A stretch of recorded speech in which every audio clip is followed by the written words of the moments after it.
Hello everyone, आप सभी का स्वागत है आपके अपने ही channel cake for you by Yashika में। आज बनने जा रहा है चॉकलेट केक। और ये ना आज मैं बहुत टाइम के बाद इस तरह का केक ट्राई कर रही हूँ। बहुत बार सोचती हूँ कि कुछ ऐसा नया ट्राई करूँ, बट हर बार रह जाता है। आज मौका मिला तो मैंने कहा चलो इसको ट्राई कर लेते हैं। तो पहले तो स्पॉन्ज की बात कर लेते हैं। स्पॉन्ज को मैंने 6 इंच के टिन में बेक किया है और 2 ही स्लाइस में कट किया है।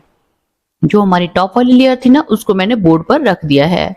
और सोकिंग के लिए मैं यहाँ पर कॉफी सिरप का यूज कर रही हूँ। इसके लिए मैंने थोड़े से पानी में कॉफी पाउडर और चीनी डालकर उसको बॉईल कर लिया था, और जब ठंडा हो गया तो मैंने इसको सोकिंग के लिए यूज कर लिया था।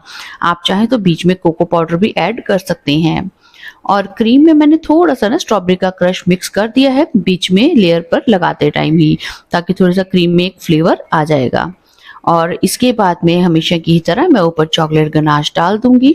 अब चॉकलेट गनाश को ना पंखे के नीचे रखा हुआ था, इसलिए थोड़ा सा थिक दिख रहा है आपको। और इसके बाद में मैं चोको चिप्स भी ऊपर ऐड कर रही हूँ। तो ये तो थी इसकी फिलिंग, क्योंकि हमने सिर्फ 2 ही लेयर में कट किया था, तो जो भी फिलिंग थी वो हमने सिर्फ एक ही लेयर में करनी थी। अब हम इसकी बढ़िया सी क्रम कोटिंग कर देंगे और फिर इसको ना फ्रिज में रख देंगे। तो अब जिन कस्टमर ने मुझे ये ऑर्डर दिया था, उनका ना ये मेरे पास पहला ही ऑर्डर था। और वो किस तरह का केक बनवाना चाह रहे थे मैं ठीक से समझ भी नहीं पा रही थी, और शायद वो मुझे समझा भी नहीं पा रहे थे। क्योंकि वो कह रहे थे कि उनको चाहिए बिस्किट वाला केक। बट बिस्किट वाला केक किस तरह चाहिए, मैंने उनको पूछा कि मैं आपके लिए ओरियो केक बना देती हूँ, तो वो भी वो समझ नहीं पा रहे थे। चॉकलेट केक बना दीजिए, चलो ये तो क्लियर था, और पिंक कलर में बना दीजिए, ये भी क्लियर था। बट बीच में मैं बिस्किट का यूज कैसे करूं, वो क्या चाह रहे थे, मैं ये समझ ही नहीं पा रही थी। तो मैंने उनको बोला कि आप फर्स्ट टाइम तो ना आप सिंपल आप चॉकलेट केक ट्राई कीजिए, उसके बाद में आप नेक्स्ट टाइम और थोड़ा सा मेरे को समझा दीजिए, ताकि मैं आपकी डिमांड के अकॉर्डिंग आपके लिए केक बना सकूं। तो इस बार वो बात पर एग्री हो गए थे। तो मैंने यहाँ पर देखिए क्रम कोटिंग कंप्लीट कर दी है, और इसको मैं फ्रिज में रख दूंगी। जब तक ये थोड़ा सा अच्छे से सेट हो जाएगा, तब हम इस पर फाइनल डिजाइनिंग को स्टार्ट करेंगे। तो आज जब मुझे मौका मिला कि कुछ नया सा ट्राई करने के लिए ना, तो मैंने आज यहाँ पर ट्राई किया है मार्बल ग्लेज केक। तो इसके लिए जो जो मैंने चीजें इस्तेमाल की हैं वो मैं आपको बता देती हूँ। अब यहाँ हमें सबसे पहले चाहिए व्हाइट चॉकलेट गनाश। इसके लिए मैंने 75 ग्राम चॉकलेट में 5 टीएसपी दूध डालकर फिर ये गनाश प्रिपेयर किया है। दोनों को मिक्स करके मैंने माइक्रो किया है 15 सेकंड्स का टाइम लगाकर। जब ये अच्छे से गनाश प्रिपेयर हो गया था, तो इसको मैं रूम टेम्परेचर पर ले आई थी। और यहाँ आप देखिए केक को मैंने शिफ्ट कर दिया है पिज्जा मैश बेकिंग ट्रे के ऊपर, या हम जिसे पिज्जा जाली कहते हैं। और उसके नीचे मैंने एक प्लेट रख दी थी, सो दैट हम ऊपर से गनाश पोर करेंगे, जो भी एक्स्ट्रा गनाश होगा तो वो हमारा नीचे ट्रे में चला जाएगा। और यहाँ पर जो कलर्स मैं डाल रही हूँ वो मैं आपको साइड पर लिख दूंगी, जो जो कलर मैंने यूज किए हैं। तो कुछ कलरफुल सा इफेक्ट देने के लिए मैंने यहाँ पर 4-5 कलर डाले हैं, और फिर उनको हल्का सा ना इस तरीके से मैंने स्क्रूअर के साथ में थोड़ा सा ना मिक्स कर दिया है। आपने पूरा मिक्स नहीं करना है, अगर आप मिक्स नहीं भी करते हैं तब भी चल जाएगा। अब देखिए मैंने 2 पैलेट नाइफ ने इसके नीचे रख रखे हैं, और उसके ऊपर हमारा केक पड़ा है। तो अब यहाँ पर ये जो हमारा गनाश है, कलर्ड गनाश है, इसको मैं यहाँ पर ना ऊपर से नीचे की डायरेक्शन में ही डाल रही हूँ। याद रखिए कि आप जब भी इसको डालें तो एक ही डायरेक्शन में डालते हैं ना, तो वो ज्यादा अच्छा इफेक्ट आता है ऊपर। अगर आप इसको राउंड में डाल रहे हैं तो राउंड मोशन में डालिए। अगर आप वर्टिकल या हॉरिजॉन्टल जिस तरीके से भी डाल रहे हैं, बस एक ही साइड से इसको डालिए। अब देखिए अच्छे से ये नीचे की ओर ड्रिप हो गया है। जितना गनाश मैंने बनाया था ना, वो काफी था इस केक को कवर करने के लिए। और यहाँ पर जो गनाश मेरे पास थोड़ा बहुत बच गया ना, अब मैं उसके साथ में कोशिश कर रही थी जो साइड से कहीं कहीं हल्का हल्का केक दिख रहा है, तो मैं उसको भी कवर कर दूं। वैसे तो अगर दिखता भी है केक नीचे से कोई दिक्कत नहीं है, बट मेरे पास गनाश था, तो इसलिए मैंने कोशिश की कि चलो हम साइड्स को ना कवर कर देते हैं जितनी कवर हो सकती हैं। तो अब ये केक को ना मैं इसी तरीके से यहीं पर ही पड़ा रहने दूंगी, और तब तक मैं प्रिपेयर कर लेती हूँ डेकोरेशन के लिए फ्लावर। यहाँ पर मैं छोटे छोटे से रोजेस बना रही हूँ, और उसके लिए मैंने नोजल यूज की है। इसके ऊपर तो कोई नंबर नहीं था, आप यहाँ पर चाहें तो R11 या नूर की R44 नोजल का भी यूज कर सकते हैं। ये वैसे रोज बनाने वाली ही नोजल है।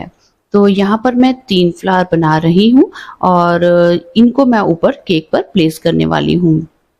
आप चाहें तो केक को ऐसे भी छोड़ देना। ये जो मार्बल ग्लेज केक है, इसका इफेक्ट इतना अच्छा होता है ना कि ये देखने में बस एक खुद ही कंप्लीट चीज़ है, इसको कुछ और डेकोरेट करने के लिए नहीं चाहिए होता।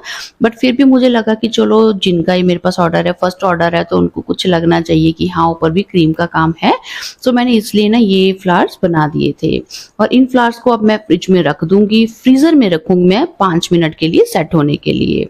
अब देखिए तब तक हम अपने केक को उठाकर वापस से बोर्ड पर शिफ्ट कर लेते हैं। और आपने देखा था मैंने बोर्ड पर नीचे क्रीम भी लगा दी थी, सो दैट जब हम वापस केक को ऊपर रखेंगे ना तो वो अच्छे से क्रीम के साथ में स्टिक हो जाएगा, बोर्ड पर अच्छे से चिपक जाएगा। अब जहाँ पे मुझे केक रखना था अच्छे से मैंने बोर्ड पर रख लिया और जो साइड्स पर क्रीम लगी थी बोर्ड पर वो मैंने साफ कर दी है।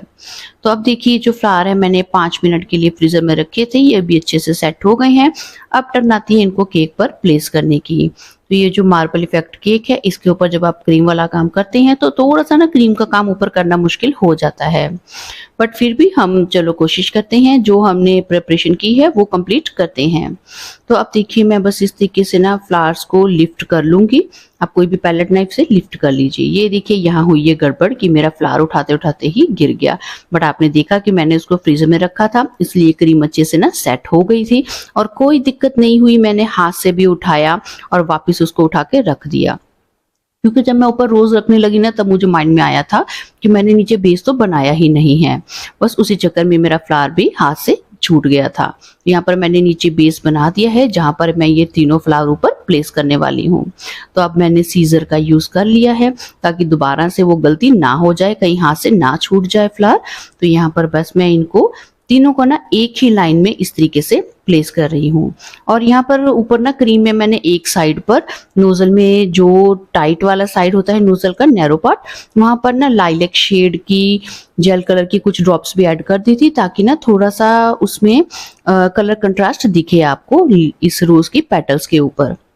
अब जहाँ पर अच्छे से मुझे प्लेस करने हैं मैंने ये तीनों ही रोज प्लेस कर दिए थे। और अब थोड़ा सा बॉटम पार्ट को भी डिफाइन करने के लिए मैं यहाँ पर बॉर्डर बना रही हूँ और मैंने पर्पल कलर की क्रीम बनाई है और नोजल का यूज किया है नंबर 8। तो यहाँ पर आप बॉर्डर नहीं बनाते तब भी चल जाता है, पर इससे ना बॉर्डर बना के थोड़ा सा केक बड़ा दिखने लग जाता है। और अब सेम कलर का यूज करके मैं ऊपर भी ना छोटे छोटे स्टार इन रोजेस के आसपास में पाइप कर दूंगी ताकि जो बीच का गैप है रोज और केक का वो भी हाइड हो जाएगा।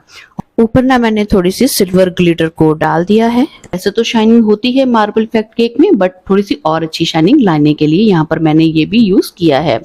और यहाँ पर कुछ मैंने स्प्रिंकल्स भी ऐड कर दिए हैं ताकि जो केक की ब्यूटी है वो और ज्यादा बढ़ जाए।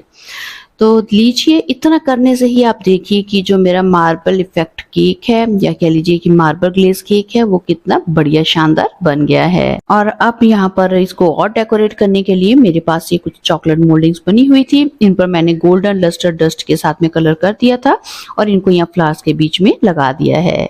तो लीजिए आज की तो मेरी केक डेकोरेशन हो गई है कंप्लीट और मेरे कस्टमर को ये डिजाइन बहुत पसंद आया। केक को देखते ही ना उनके चेहरे पर स्माइल आ गई थी। आपको ये डिजाइन कैसा लगा अपने कमेंट के थ्रू मेरे साथ जरूर शेयर कीजिएगा। और देखिए जो भी हमने कलर यूज किए थे वो इतने सूदिंग थे और इतने अच्छे लग रहे थे ना केक के ऊपर। आई होप कि आप भी मेरे बात से एग्री करेंगे। और अगर आपको ये डेकोरेशन पसंद आ रही है बट आपने अभी तक मेरे चैनल को लाइक सब्सक्राइब और शेयर नहीं किया है तो जल्दी से सब्सक्राइब कर दीजिए। मिलती हूँ एक और केक डेकोरेशन की वीडियो में। Till then bye bye, thanks for watching.